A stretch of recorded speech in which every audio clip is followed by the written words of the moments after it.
On your Wednesday episode of Locked On Raptors, things ain't going so hot for your 1-3 Raptors, but there are certainly things to like from the first 4 games, right?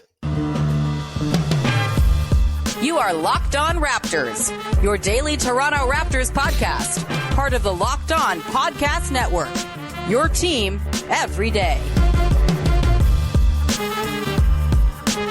Hey, what's going on? And welcome to another episode of Locked On Raptors, part of the Locked On Podcast Network, your team every day. It is Wednesday, November the 1st. Happy Halloween to all who celebrated last night. It's not Halloween anymore. I don't know why I'm saying happy Halloween. I missed the boat. Whatever. I am your host, Sean Woodley. We cover the Toronto Raptors now for 9 seasons on various platforms. 10 seasons. I don't know why I reverted back to 9. I have yet to have my coffee yet. I have it here. It's yet to be started. That's why I'm messing up this intro. You can find the show for free on your favorite podcast apps. As always, you can find us on YouTube. Hit the big notification button to get reminders every time episodes are going live so you never miss one. And of course, you can find the show on the website that doesn't really work anymore at Woodley Sean. You can find it on Instagram at Locked On Raptors. And we are on Discord. The link is in the description of the podcast. Please come hang out. We'd love to see you in there. It's a great little community we got building around the show. Plenty of, I think pretty level-headed reactions to the 1-3 start to the season. Some spiraling, some group therapy, and a whole lot of fake trade machining. It's all in there. Come hang out in the Locked On Raptors Discord. Today's show is brought to you by FanDuel. Make every moment more. Right now, new customers get $150 in bonus bets with any $5 money line bet that wins. That's $150 if your team wins. Visit FanDuel.com/lockedon to get started. And we will get started by bringing in our guest today from Dime, from Basketball Feelings, from just being a generally lovely person. Katie Heindl's here. Katie, what's up? Hi, man. I almost got tricked last night. Thought I was a very cyber savvy person, and I did this NBA Live event on Twitter after the games last night. And at one point, Joe Biden was in the room, and I was like, maybe he has a blue check mark. But then I remember maybe he just really likes Wemby. Well, I was like, it's obviously not Biden anyway. It would have been like a keen Biden staffer. But then I'm like, no, that's not how the stupid check marks work anymore. So I got duped. But other than that, I'm great. I'm sorry you got duped by fake Joe Biden. I know. Happens to the best of us. Happens to probably the real Joe Biden. Probably more than probably anybody. Every I would day. argue. Yeah. Yes. We'll steer clear of that for now. Katie, welcome to the show. It's lovely to have you. We're coming off watching Victor Wembanyama do Victor Wembanyama things. That's very exciting and fun. More exciting and fun, arguably, than the Toronto Raptors have been so far this season. But that's okay. We're going to spend today's show trying to glean the positives. This is going to be a weird and gross analogy, but when you used to get your head checked for lice at school, and that's never happened to me. That never happened to you? Like, I've seen it in enough shows and movies. No, they never did that at my school. I guess we were very clean. Yeah, it was like a weekly rite of passage at mine. I guess we were not. You know how you take that little comb and you go through the hair and you get the little nits out, and it's like, oh yeah, we got that good thing. It's not good in this case. It's bad. It's a lice nit. But in this case, we're going to take a comb to the Toronto Raptors' first 4 games and pull out those little good bits. Pull out the stuff that we're liking so far. I've totally ruined the concept with this literally insane analogy. But like I said, it's very early as we record. I have yet to consume all of the Joe. Deal with it. We're going to use bad analogies while we can. We'll also take a look at the Bucks and Sixers back-to-backs, talk about some potential outcomes that would amuse us from the next couple of games. But let's start off with stuff that we're liking about this season so far. And Katie, I would like to begin with an impassioned plea for the world to please appreciate really good defense when it's right in front of their faces. Right now, the Toronto Raptors have the number 4 defense in the NBA. They are elite in the NBA at half of the game. That, to me, is something to be a little bit excited about. No, the offense is not going to be good this year. Yes, it has been historically bad so far. They currently have the worst half-court offense in the NBA. And it's like by a lot, 77.1 is their half-court offensive rating per cleaning the glass. The next worst team is the Portland Trailblazers, who just beat them. 81.2 is their half-court offensive rating. It's really bad, Katie. It's been a really, really tough scene, but they're kind of keeping themselves in all of these games. They are keeping themselves in all of these games because their defense is monstrous, and it's really fun to watch. And I feel like, yes, the offense, and maybe I've been guilty of this, of kind of like putting the offense on a pedestal, is like, oh, well, like this is the thing that we talk about because it sucks and we're getting very mad about it all the time. And I understand it, but I feel like there's not been nearly enough appreciation for the number 2 half-court defense in the NBA, which is held by the Toronto Raptors, and all of the immense defensive talent that is on this roster. Am I out on this weird island just screaming about lice? Are you with me on this island? Am I making a straw man? Is this being appreciated more than it is? I just feel like the tone around the team right now among the fan base, I feel like I have a decent pulse on the fan base because I'm immersed in many online spaces where the fan base hangs out. I feel like it's all about the offense stinking, and there's like very little appreciation of a thing that the Toronto Raptors are doing at a top of the league level. Again, that is 50% of the game of basketball. I'm enjoying it, Katie. Are you? You're on Lice Island alone. I'll tell you that. Can I ask, do you have their defensive rating handy as compared to the rest of the league? Yeah, so their half-court defense, I'm looking at this right now. They are the number 2 half-court defense in the league right now, 83.1 defensive rating. That's really bloody good. The Clippers are at 81.5, and they are 4.6 points ahead of the third-place Boston Celtics, who are at 87.7 in the half-court. Like, teams are not scoring on the Toronto Raptors when things bog down.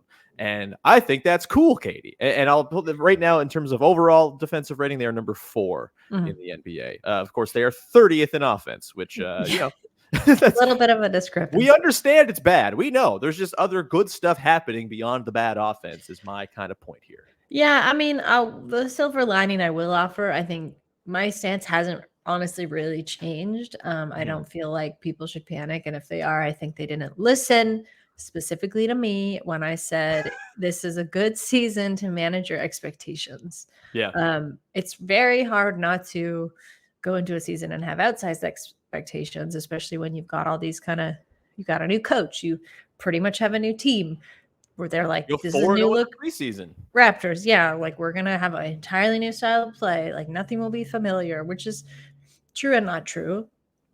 I think like the half court offense feels too familiar probably to some people. But generally with whole new unfamiliar ways in which they stink. It's great. Yeah, that's true. I think when you implement and introduce that many new things, it's gonna, even for like and the Raptors I do still think of technically that is in their technical capabilities. Good team. I think the execution is going to take some time to catch up. Like this feels like a bit of a haywire machine right now. I'm going to try my own analogy. Yeah. Lice free, but it feels like a bit of a machine that's just kind of like there's smoke coming out one part of it. Another part of it is like working, hummingly. Another part of it is, I don't know, melting down. Another part of it just like won't turn on. I think it's going to take a little while for things to get humming and like work together. The while could still be a while from now, which is, I know, probably not the most heartening thing to hear. Like, I don't look at this likes team. To wait for stuff, Katie. You can't be doing that. Yeah. I just don't think that this is a team that I could still see like, by the end of November, they're definitely going to have to figure something out. But I think if you went into the season thinking like they were going to get more wins than they did last year, I would say you're not really managing your expectations properly. It's like we said, like an overachievement would be the best case scenario. The worst case scenario is, of course, things staying as they are. But generally, like now I feel cursed because I've talked so much about how much I like the ball movement. And I feel like most Raptors fans are like, I'm sick of it already, including I saw a quote by Jakob Poeltl when he was talking about it. And he just said, it just feels like we're all forcing it and we're all trying to get something going, which is very much what it looks like. But to me, that is something that like someone's going to figure it out at some point. Yeah. I hope they all figure it out. But if like one or two guys do, then I think they'll be in pretty good shape.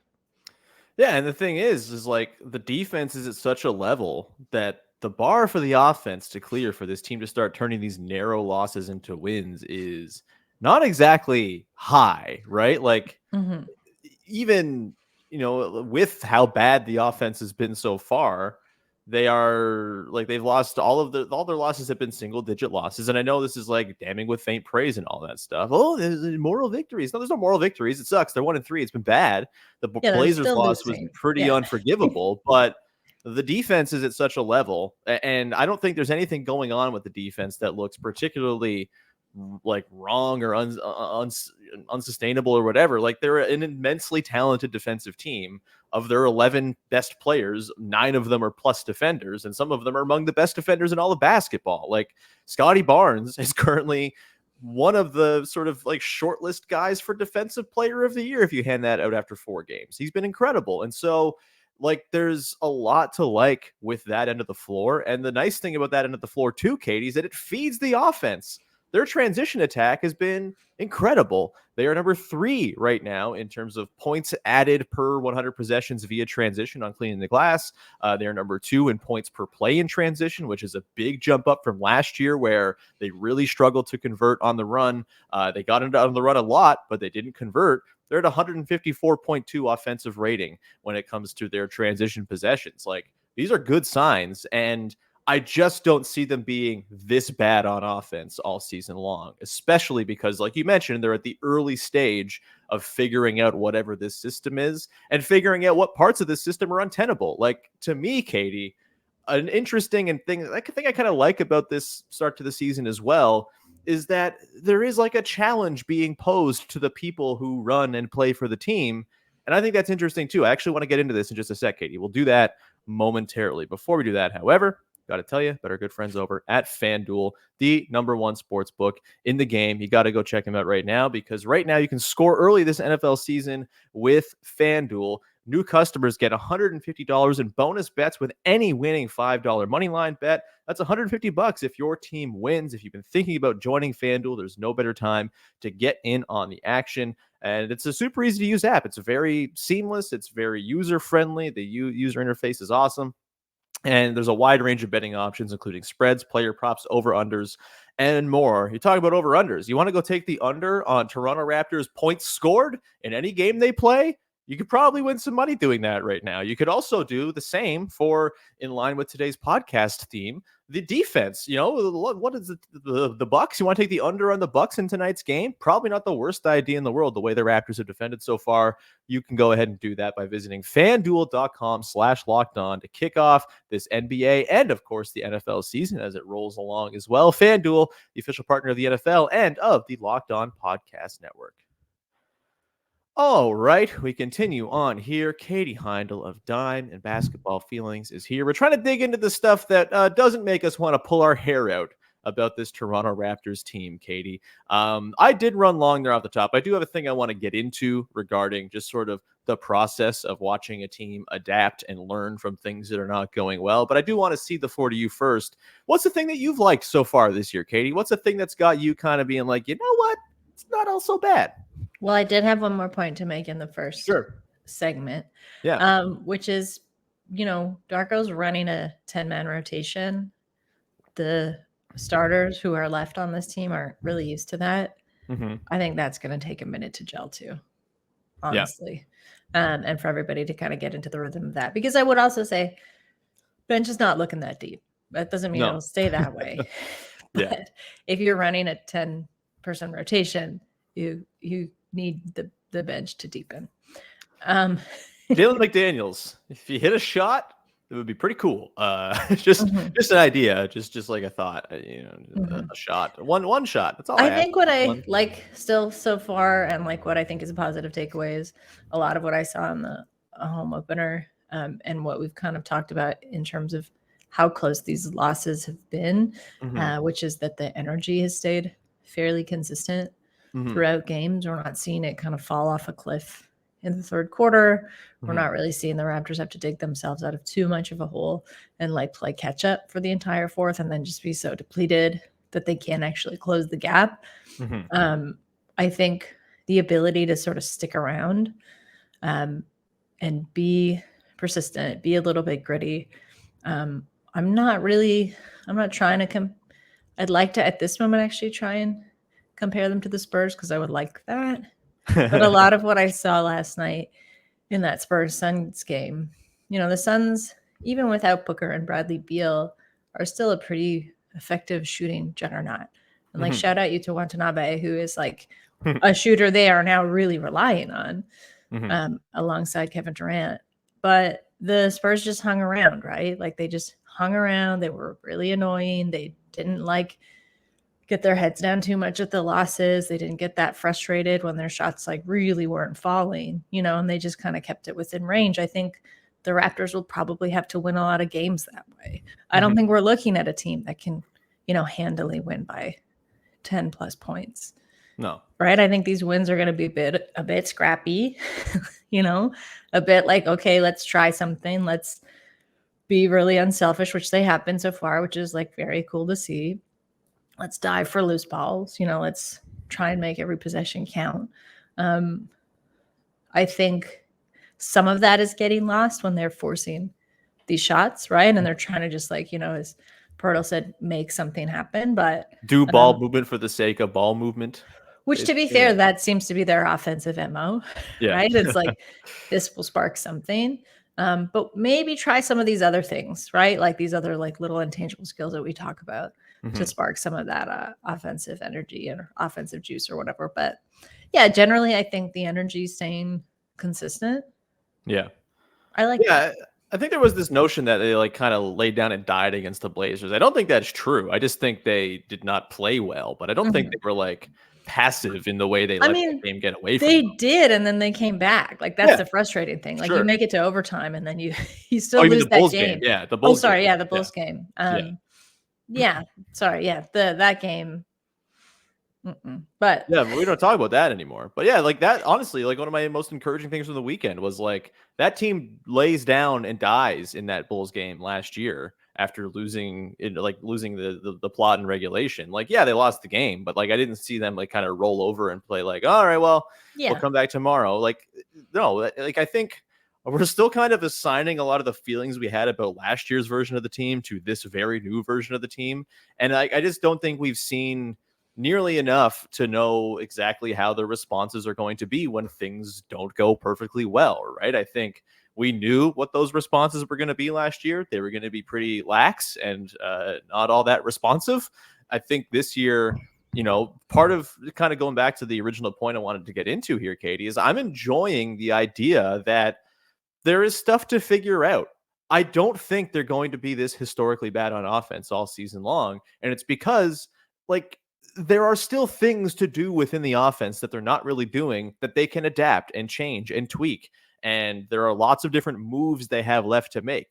There are schematic changes where maybe you move Dennis Schroeder off the ball a little bit more. Maybe you bring him off the bench and you start Gary Trent Jr. to try to get him going alongside the Raptors' best players and give Pascal and Scottie free reign to kind of run the offense as opposed to Dennis Schroeder being top 10 in the league in touches so far this year. Like, it's not like there's no meat they're leaving on the bone here. There is, and they've got to try to find ways to extract it. But I think it's an interesting, and to me, maybe I'm just a rube, Katie. Maybe I just like the struggle. Maybe I like not watching perfect basketball all the time. Sue me, but I like the idea of watching a team kind of fight through and adapt and giving the new head coach the chance to take the information from the first 4 games and do what coaches do, which is coach and adapt and change things up to then procure better results down the line. And I just feel like in the quick urge to want to ship everybody off and the quick urge to want to just tear it all down to the studs and say it's Scottie, Grady, and nothing else,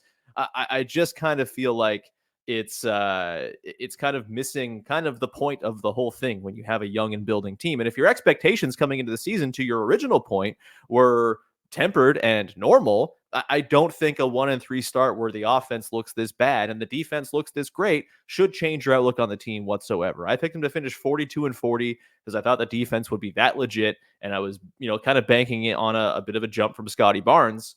I don't think I expected this kind of jump from Scottie Barnes. And for me, like, the win total prediction still feels pretty much fine and kind of where they'll end up with a defense that's this good. Like, it's just, it gives you a high floor. We're talking about stuff that's good. Scottie Barnes, what have your thoughts been over the first week? Because I have just been so impressed. I think the conditioning is so obviously just been a game changer for him. He is taking and sort of imprinting himself onto games when they need him, to your point about them kind of surviving and fighting back in these games where they're not looking good. A lot of that is Scottie Barnes just saying, hey, it's my turn now, and I'm going to go score 16 points in a quarter. What have your impressions of Scottie's start to the season been? We haven't chatted since the Scottie thing started to happen. It's awesome.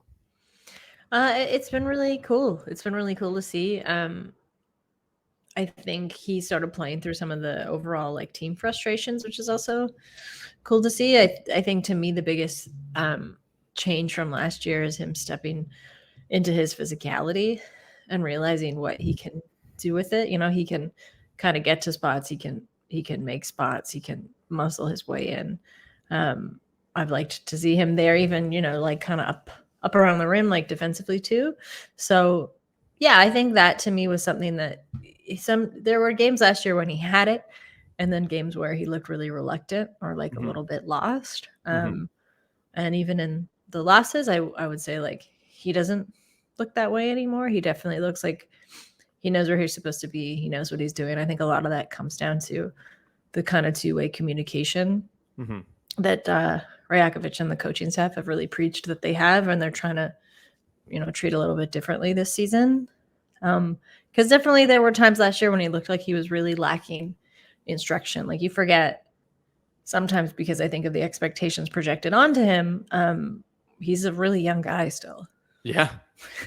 And there's like a lot he already had to live up to coming into the league. So I think to see him kind of get off on a new foot with this, it's been cool.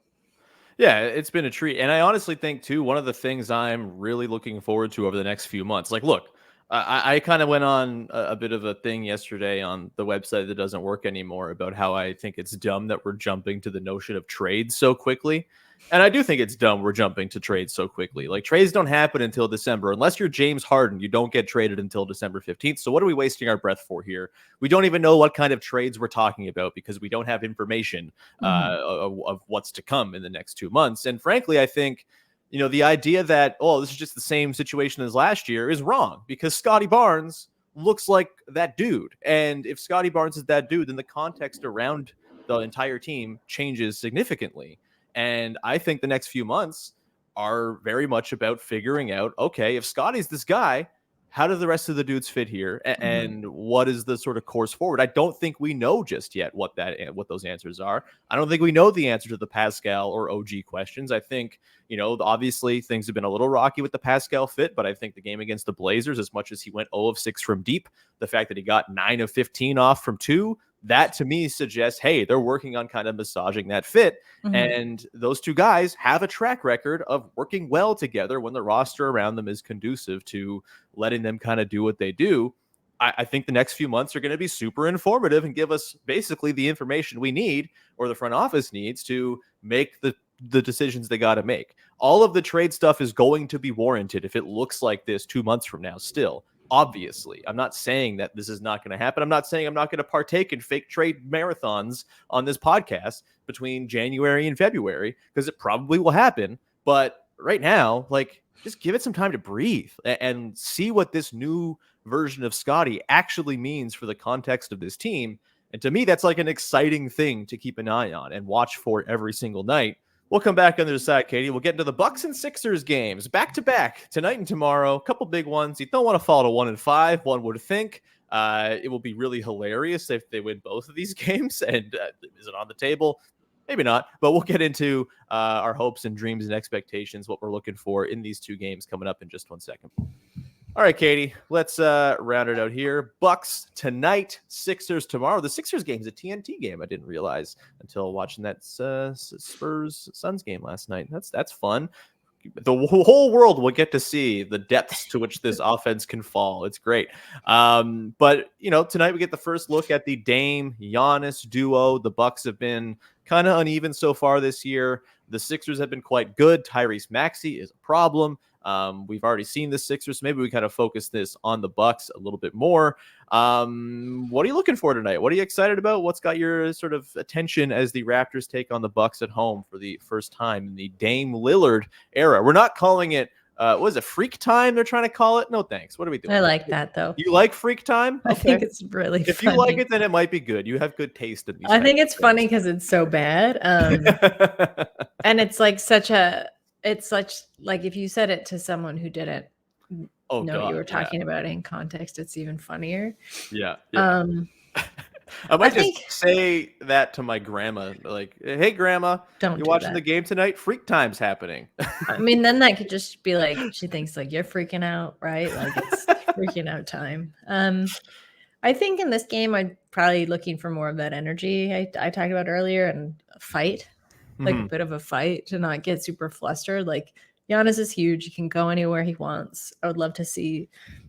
I wonder if like Pascal will be. I would like to see, this is like a nice kind of litmus test for Pascal, for OG. I think in terms of what they can do to try and stop somebody like that. And I think, to allude to your point too, now is sort of the time, because the Bucks have looked a little bit touch and go as well, which is, I think they're just working to sort of gel together. I think they're really going to miss Drew Holiday a lot.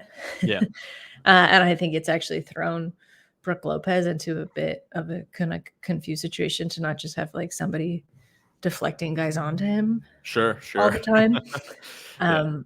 Which is why he looked so incredible defensively last year. Anyway, I think I'd also like to see, to a lesser degree, Scottie kind of step into that, and basically just like, as long as Scottie is not stepping away from anything physical in this game, whether that's with Lopez or Giannis or anybody else, I think that will be really heartening to see.